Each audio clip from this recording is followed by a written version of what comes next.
And there's still a ton left in that tank. I don't know why people tend to try to write him off. I'm going to approach him like I do every player I've ever encountered. 皆さんこんにちは、ダンクもよしです。というわけで今回の動画ですが、新しくレイカーズのヘッドコーチ、ダービン・ハムが入団会見を行ったということで、今回はその会見の様子を皆さんと一緒に見ていきたいと思います。そしてまだ登録されてない方は、この機会にしてくれると嬉しいです。いや、そのいつも通り、自分が要約してね、そして内容を見ていくっていうスタイルにしようと最初は思っていたんですけど、会見を見ながら、そういえばダービン・ハムがこういった会見の場で話しているシーンって初めてだなと思って、だから今回は久しぶりにこのように会見を一緒に見ながら進めていくスタイルにしようかと。というわけで早速この新しくレイカーズに就任したヘッドコーチ、ダービン・ハムなんですが、彼が現在考えている今後のレイカーズのスタイルについて、彼はこのように話していました。I think it's a 360-degree coaching style, meaning both parts of the floor are connected. You know, you hear about these offensive gurus or these defensive gurus. Both sides of the ball affect one another. If you're able to play great defense, then your offense is going to look great because you're not playing against a set defense. If you're allowing people to score, then your offense is going to struggle because you're playing against a set defense. So my goal is, again, continue with the development of our younger players and to make those guys comfortable where they're not having to run to a telephone booth and throw a cape on and try to save the day. Everything has to be a team effort. Again, competitive, together, and accountable. And if there's mistakes made, I have to be able to coach those three guys like I do the rest of the roster. Mm-hmm. It can't be, you know, we have the saying, it's like facts over feelings. And, you know, once you see the film and it's a fact that you missed your assignment, then that has to be pointed out. Because if I can't point that out to one of our big three, then the last man or somebody in the rotation, they're not going to take what we're doing seriously. So it has to be consistent across the board. I grew up in Saginaw, Michigan. I was shot in the face by accident April 5th, 1988. You go through something like that, it's going to do one or two things. It's going to make you fearful or fearless. It made me fearless. I don't feel no pressure. It's basketball. You want to talk about some of our military representatives across the seas fight for our democracy. That's pressure. This here is a challenge. I look forward to it. Like I wanted to talk. I talked to LeBron my first day in the gym, and I wanted to start training camp the next day. I got so excited, and just to hear his excitement over the phone is like, man, and to see Russ and talk to AD and talk to Russ, and it just. These guys, you know, they're not great by mistake, and they want to be able to do something. And I know all of them feel this way. They want to be able to do something collectively that's great. Put another banner in this building, and it starts right now. So that's just a challenge. That's not pressure. I've seen real pressure in life. So to me, this is fun. This is something that's going to be joyful, something we're going to look back on, remember these days, and when we're popping bottles of champagne somewhere celebrating another banner going up. と、ダービン・ハムはこのように話していましたが、まず一つ分かったことは、やはりディフェンスを中心にやっていきたいと。でもこれはさすがにね、昨シーズンのレイカーズを見ていたら、もうディフェンスが一番の課題だったということは一目瞭然だったんで、とりあえずはダービン・ハムもそこから集中していくと。そしてあとはもちろんなんですが、ビッグ3だからといって、この AD とウエストブルック、そしてレブロンの特別扱いはしないっていうことと、あともう一つ印象的だったのが、彼が当時ミシガンで体験したアクシデント。だから彼から言わしたら、そんな波乱万丈な人生を送っているから、こんなもんプレッシャーでもなんともないと。なんであったら楽しんでると言ってましたけど、その点に関しては変にレイカーズのヘッドコーチとしてプレッシャーを感じて縮こまってしまうよりも、ちゃんとその出せるべき実力が発揮できそうで、その辺はね、心配なさそうですね。っていうのはもしも昨シーズンのレイカーズを見ていたら、誰でもね、その今後もしもレイカーズのヘッドコーチをやっていくとしたら、かなりのね、プレッシャーを感じることになると思うんですが、少なくともダービン・ハムのケースでは、そのような感じではないと。そしてダービン・ハムはウエストブルックについて、このように話していました。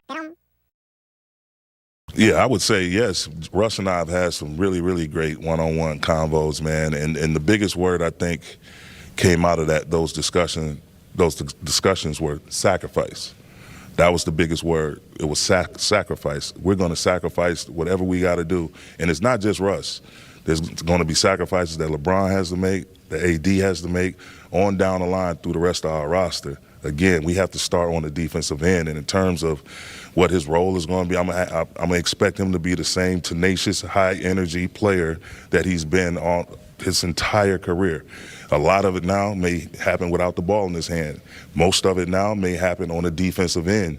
But again, we have to sacrifice. There's no achieving anything without all parties, sharing the load, sacrificing, and depending on one another. Russell, don't get it messed up. Russ is one of the best players our league has ever seen, and there's still a ton left in that tank. I don't know why people tend to try to write him off. I'm going to approach him like I do every player I've ever encountered.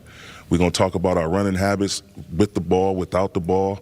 And again, the team, the rhythm of the team, and trying to establish a rhythm with LeBron, Russ, AD, and again, share the load defensively and offensively. Defensively is where you're going to see us make our biggest leaps and bounds. We have to commit to the defensive side of the ball, or we don't have a chance to do anything. The offense won't even matter if we don't get stops. と、ダービンハムはラスについてこのように話していましたが、ウエストブルックがね、その会場にちゃんと来てましたね。そして前々から言われている通り、彼としてもしっかりとウエストブルックのことは評価しているようで、今後もその彼と AD、そしてレブロンと一緒に犠牲を伴いながら、ディフェンスにフォーカスしながらやっていきたいと。いやー、この今のうちからディフェンスに集中している感じね、とてもいいですね。そしてさらにダービンハムはレブロン・ジェームスについてこのように話していました。And he's done a phenomenal job his entire career taking care of his body and spending the resources and provide himself with the right people around him to make sure he's able to sustain the type of level you see him play at even to this day. So just being and not just Bron, but AD, Russ, our entire group, like we're really, really player health conscious. Like we'll get with the performance team, build out a plan for everybody. And again, the plan is to get stronger as the season gets longer. So that'll be my number one goal, is to try to lessen some of the wear and tear on LeBron, because, I feel like he's shown that that level he's playing at is not going anywhere anytime soon. So I just want to try to help and assist him with being able to sustain that level. と、ダービーハムはレブロン・ジェームスについてこのように話していましたが、もはやレブロン・ジェームスの健康維持は彼の最優先事項だと。でもその点においてはアンソニー・デイビスの健康状態もかなりキーポイントとなってくると思うんですが、少なくともダービーハムにとってはこのレブロンの健康状態はとても重要だと。そして彼はさらにアンソニー・デイビスについてはこのように話していました。I think he's the key. Like, he's the key. We've all seen what can happen when he's healthy, when he's playing at a high level. He's in a good rhythm. We saw it in the bubble. His skill set, his size, his versatility, his defensive acumen, like his relentlessness, his ability to give multiple efforts defensively is key. It's going to be the foundation of the type of standard we set within a quote-unquote Darvingham era. Like, it's going to be built on that defense, and he's going to be the main piece, the centerpiece of it. LeBron is always going to be great. LeBron is going to be LeBron. Russ is going to be Russ. But we need consistency out of Anthony Davis. We need him to be healthy. We need him to be in a good mental space, and we need him to be consistent as possible, back to playing that championship-type basketball at that level. And we're going to do everything in our power to support him and give him whatever he needs and keep him moving forward, and again, getting stronger as the season gets longer. But in terms of AD, Giannis, the comparisons, they're slightly different players, but they're both dynamic in the sense that they're multifaceted to be at the size that they're at. And a lot of the ground gets made up in just the breakdowns, the defensive breakdowns and the offensive breakdowns. Those guys you can throw it to them and they can go get you a bucket. But how easy will that bucket be? Like, we have to get the ball going side to side. We have a term, play with the pass, like share the ball, make it easy on yourself. Instead of going 1-on-4, 1-on-5, you go play with your teammate. And now it's a 3-on-2 situation or a 2-on-1 situation because you just moved the ball. You didn't sit, hold it, dribble 18 times. Like, it has to be a rhythm, ball and body movement. But Giannis is unique because we had different people that took the lead on him in his individual workouts, but the things we would do in terms of our offensive breakdowns and our defensive breakdowns would actually give him more. So when it came time for him to play 1-on-1, it was easy. You had to account for other people. So now there's different driving lanes or there's more space.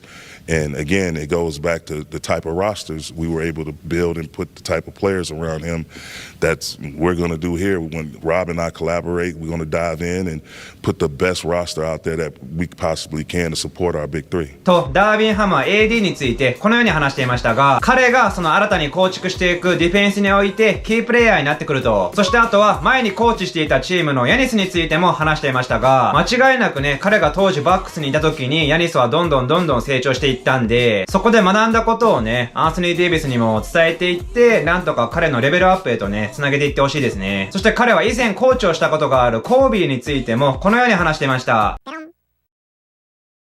Oh man, it was great, and God rest his soul, man. We spent a lot of time together on the practice floor, individual workouts, watching film, watching clips, and if I can go back and forth with him and have him disagree with me and then double back and tell me I was right, and we all know how stubborn he was, man. It's just it just gave me a wealth of confidence, man, in myself as a coach, and you know, just seeing him and him sharing with me the different ways he saw the game, but just, and even with Russ, LeBron, AD, all these guys, Giannis, Chris Middleton, Drew Holiday, all these guys I've been, Al Horford, Paul Millsap, these guys I've been able to coach and be around and learn from them. It's a two-way street. It's not just this coach that thinks he knows it all and he's just barking orders. No, you have to be able to, again, to collaborate, communicate, and understand each other. And not your way or my way, but what's the best way to go forward? What's the best plan for all of us? So Kobe was right, you know, at the forefront of that in my own development as a coach. You know, just the workouts we would do on the court, the type of film we would watch, dinners we've had just offline, just getting away from it all. Like, you know, he's a big part of why I was able to grow the way I did as a coach. と、ダービンハムはコービーについてこのように話していましたが、やはりこの話を聞く限りでは、コービーとの経験もね、かなり現在の彼のコーチとしての能力にね、影響してそうですね。そしてあとはもちろんコーチとして一方的に指導するだけではなくて、お互いにその選手とコミュニケーションを取りながら一緒に成長していきたいみたいなことを言ってましたけど、おそらくこの辺のスタイルがね、選手たち、特にレブロン・ジェームスなんかにとってはいい影響になってくるんじゃないかと、個人的には思ってます。そして最後にダービンハムは同チームのコーチングスタッフについてこのように話していました。Well, you know, me personally, and I shared this with Rob and Kurt and everybody that was on the basketball committee during the interview process, is like, I like coaches that like to roll up their sleeves, are going to be able to get out there. Like where I come from the last 9 years, we did everything. We did player development, we did scouting, I had to step in as the head coach on a few occasions, but it was a team. It wasn't no coordinators on either side of the ball. We all pitched in on all aspects of our team basketball, offensively and defensively. So I'm looking to build that similar type of staff. And in regards to Rasheed, that's an active situation. That's fluid. We're still working through that. That's not true at all, but you know, he's definitely a candidate that we'll take a look at, but we're working through that. Like we have a list of names and some people that's currently under contract, and we're working with some really talented young coaches.